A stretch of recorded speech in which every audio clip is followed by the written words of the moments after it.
هلا مدريد، ألف مبروك لعشاق الملكي، انتصار 1-0 على ريال سوسيداد العنيد.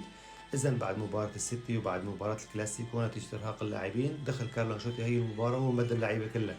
رغم هذا الشيء قدروا اللعيبة يتخطوا ريال سوسيداد اللي كانوا هن الطرف الأفضل منا.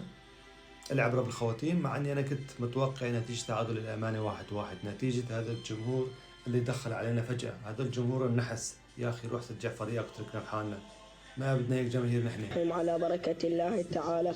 الله شاء وما قدر وما أعطى وما أخذ.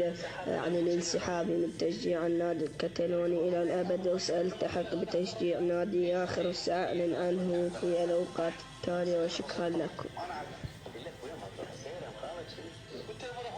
بعد تشجيع دام أكثر من 15 عام إلى نادي برشلونة، أعلن انضمامي إلى نادي الملوك للملك أبوي.